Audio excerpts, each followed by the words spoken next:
Hello guys, welcome back to my another video.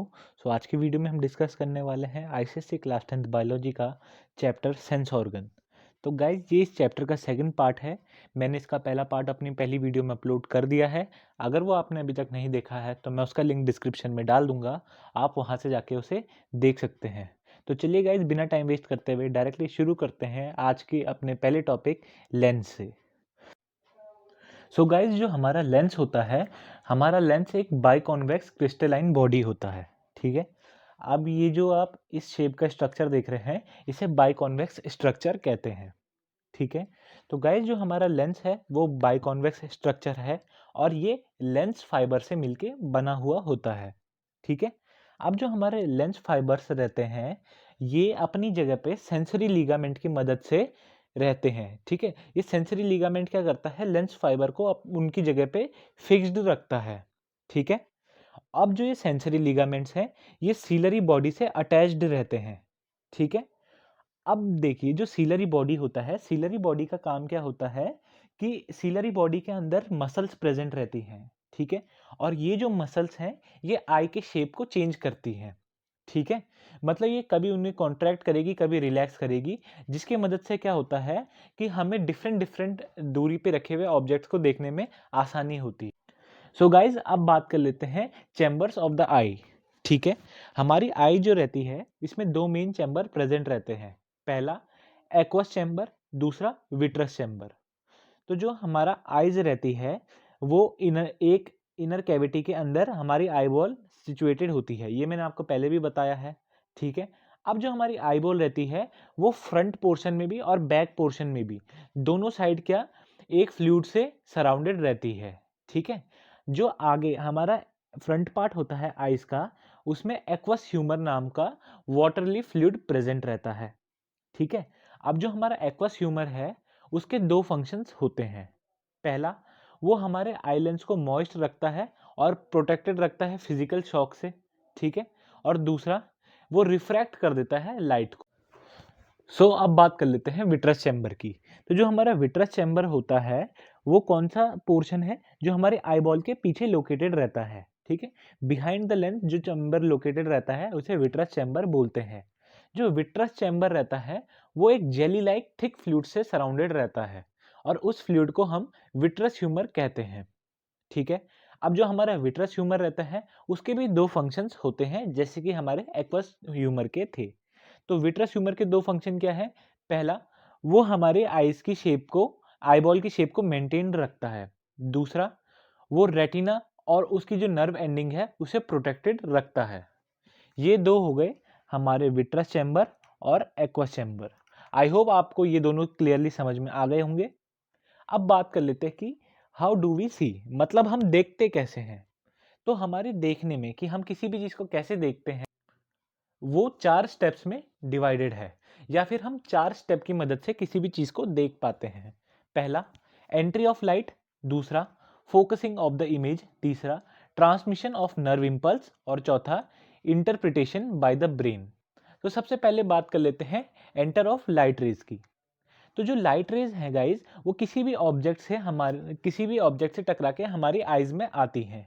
ठीक है, और वो कहाँ जाती है, किसके थ्रू जाती है, अंदर एक ट्रांसपेरेंट स्ट्रक्चर, जिसे कि हम कंजक्टिवा बोलते हैं।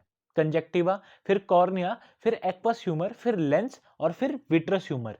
इस सीक्वेंस में हमारी जो लाइट है, वो इसके अंदर एंटर करती है। सबसे पहले कंजक्टिवा, कंजक्टिवा से जाती है कॉर्निया में, कॉर्निया से जाती है एक्वस ह्यूमर में, एक्वस ह्यूमर से जाती है लेंस में, और लेंस से जाती है विट्रस ह्यूमर में। तो ये तो हो गया लाइट का पाथवे, कि कहाँ से वो जा रही है। दूसरा बात कर लेते हैं फोकसिंग ऑफ इमेज। ठीक है, तो जो हमारा फर्स्ट कर्वेचर ऑफ कॉर्निया है, वो क्या कर देता है, लाइट रेज जो भी अंदर आइस के अंदर एंटर कर रही है, उसे कन्वर्ज कर देता है। ठीक है, कुछ एक्सटेंट तक उसे क्या कर देता है, कन्वर्ज कर देता है। ठीक है, और जो लेंस होता है, वो क्या करता है, उसको आगे जाके और ज्यादा कन्वर्ज कर देता है। पहला, हमारा फर्स्ट कर्वेचर ने थोड़ा सा जो लाइट रेज थे उन्हें कन्वर्ज कर दिया, और जो उसके बाद हमारा लेंस था, उसने आगे जाके उन्हें और भी कन्वर्ज कर दिया। ठीक है, और इस कन्वर्जन की वजह से क्या होता है, इमेज का फॉर्मेशन होता है। और इमेज कहाँ पे फॉर्म होती है, हमारे रेटिना पे हमारी इमेज का फॉर्मेशन होता है। अब जो अगर आपको पूछा जाता है कि जो इमेज रेटिना पे फॉर्म हुई है उसका नेचर बताइए, तो उसका नेचर कैसा होता है? Inverted and real. जो भी इमेज रेटिना पे फॉर्म होती है वो इन्वर्टेड और रियल रहती है। ठीक है, अब बात कर लेते हैं तीसरा स्टेप, जो कि है transmission of nerve impulse from retina to brain. तो गाइज जो हमारी लाइट है, लाइट क्या करती है? एक एनर्जी है। लाइट एनर्जी क्या करती है? इमेज को प्रोड्यूस करती है, और इमेज प्रोड्यूस होने से क्या आता है? केमिकल चेंजेस आते हैं हमारे सेंसिटिव सेल। तो गाइज ये जितने भी चेंजेस होते हैं, ठीक है, पहले मैंने आपको क्या बता दिया था कि लाइट एनर्जी जो है, लाइट एक एनर्जी के फॉर्म में रहती है, ठीक है, और लाइट एनर्जी ऑफ किसी भी इमेज क्या कर देती है? कोई केमिकल चेंज प्रोड्यूस करती है, और ये केमिकल चेंज कहाँ पे जनरेट होता है? हमारे सेंसिटिव सेल्स में। सेंसिटिव सेल्स कौन कौन सी हैं? रॉड्स और कोन्स जो हैं हमारे सेंसिटिव सेल्स हैं। अब गाइज ये जो भी चेंज जनरेट हुआ है वो क्या कर देता है? जो ये चेंज जनरेट हुआ है ये नर्व इम्पल्स में जनरेट होता है, और ऑप्टिक नर्व के थ्रू ये विजुअल एरिया ऑफ सेरिब्रम में पहुंच जाता है। अब बात कर लेते हैं इंटरप्रिटेशन बाय द ब्रेन। जो हमारा ब्रेन होता है वो कैसे इंटरप्रेट करता है इमेज के साथ? तो जो हमारा ब्रेन होता है गाइज वो बहुत तरीके से किसी भी इमेज के साथ इंटरप्रेट कर सकता है। जैसे कि फॉर एग्जांपल, जैसे कि हम किसी भी ऑब्जेक्ट्स को देखते हैं, वो अपराइट दिखती है हमें। अपराइट मतलब वो सीधे पोजीशन में हमें दिखती है, जबकि हमारी जो इमेज फॉर्म होती है आईज में वो एक उल्टा फॉर्म होता है। यहाँ पे आपने पहले वाले पॉइंट में पढ़ा होगा कि रियल और इन्वर्टेड। इन्वर्टेड का मतलब क्या होता है? कि उल्टी इमेज फॉर्म हो रही है।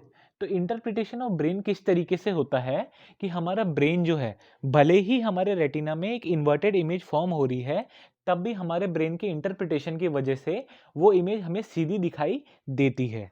ठीक है, तो ये थे गाइस पूरे स्टेप्स जिसकी मदद से हम देख पाते हैं। अब बात कर लेते हैं एकोमोडेशन की। ठीक है, एकोमोडेशन का मतलब होता है किसी भी ऑब्जेक्ट को शार्प फोकस से देखना। ठीक है, जो भी हम ऑब्जेक्ट देखते हैं, ठीक है, उसकी क्लियर इमेज हमें शार्प फोकस की मदद से ही दिखती है। जब हमारी आईज शार्पली फोकस करते हैं किसी भी ऑब्जेक्ट पे, तो तब जाके हमें वो ऑब्जेक्ट क्लियरली दिखता है। ठीक है, और इस फोकसिंग ऑफ आई को हम बोलते हैं एक्यूमेडेशन। तो यहाँ पे आप डेफिनेशन इसे नोट कर लेंगे। The process of focusing of the eye to see the objects at different distance is called accommodation. ठीक है, आप अपने हमारे आई लेंस कैसे अपने आप को एडजस्ट करती हैं कि डिफरेंट डिफरेंट डिस्टेंस पे ऑब्जेक्ट जो रखे हैं वो उन्हें क्लियरली देख पाए। तो इस जितना भी वो चेंजेस कर रही है इसे हम एक्यूमेडेशन कहते हैं। अब जो गाइस एक्यूमेडेशन होता है, तो एक्यूमेडेशन क्या कर देता है? वो उसके कर्वेचर को चेंज कर देता है। जो मतलब हमारा आई लेंस है उसके कर्वेचर को ये चेंज कर देता है। या तो ये लेंस को क्या कर देता है, या तो उसको थिन कर देगा या फिर उसे फैट कर देगा। ठीक है, उसको थिन और फ्लैट करने की थिनर और फैटर करने की मदद से ही वो एक्यूमेडेशन हमारी आईज करती हैं। जो डिस्टिंक्ट विजन रहता है, ठीक है, मतलब जब हमें थोड़ा दूरी पे किसी ऑब्जेक्ट को देखना हो, तो इस केस में क्या होता है, हमारा लेंस जो हो जाता है वो मोर फ्लैट हो जाता है या फिर मोर थिन हो जाता है। ठीक है, वहीं जब हमें नियर विजन मतलब अगर हमें 6 मीटर से पास की अगर कोई भी डिस्टेंस देखनी है, किसी भी डिस्टेंस पे रखा हुआ कोई भी ऑब्जेक्ट देखना है, तो इस केस में क्या होता है, हमारा जो आई लेंस होता है वो ज़्यादा कॉन्वेक्स या फिर ज़्यादा राउंडेड हो जाता है। ठीक है, सो गाइज अब देखिए, जो हमारे आईज में जितने भी चेंज हो रहा है, आईज के लेंस में जितने भी चेंजेस हो रहे हैं वो सीलरी मसल्स की मदद से हो रहे हैं। ठीक है, मतलब सीलरी मसल्स ही हमारे आईज के जो लेंस का शेप है उसे एडजस्ट कर रही है। जो नॉर्मल कंडीशन होता है, नॉर्मल कंडीशन में क्या रहता है, जो हमारी सीलरी मसल्स रहती हैं वो रिलैक्स्ड रहती हैं। सीलरी मसल रिलैक्स्ड रहने का मतलब क्या है कि जो हमारा लेंस रहता है वो स्ट्रेच्ड रहता है। ठीक है, अब लेंस जो है हमारा स्ट्रेच्ड रहता है, इसकी मदद से क्या होता है, जो हम और लेंस किसकी मदद से स्ट्रेच्ड रहता है? सस्पेंसरी लिगामेंट की मदद से। इसकी वजह से वो कम कॉन्वेक्स होता है, और ये वाला जो जितनी भी कंडीशन है ये किसके लिए सूटेबल है? जब हम किसी फार ऑब्जेक्ट को देख रहे हैं।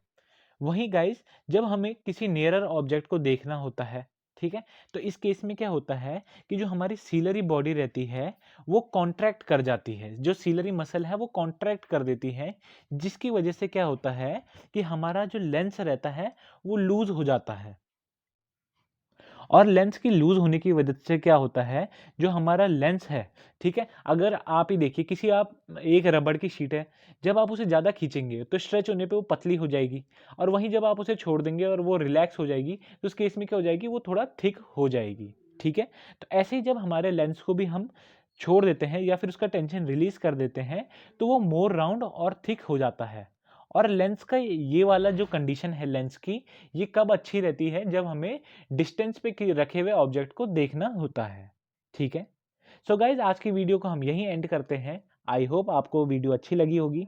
वीडियो अच्छी लगती है गाइज तो वीडियो को लाइक कीजिए, चैनल को सब्सक्राइब कीजिए, और अगर आपको वीडियो में कोई भी डाउट आया है तो आप मुझे कमेंट में पूछ सकते हैं। So thank you guys for watching my video. मिलते हैं अपने अगली वीडियो में, जिसमें मैं इसका लास्ट पार्ट बनाऊंगा और इस चैप्टर को कवर कर दूंगा।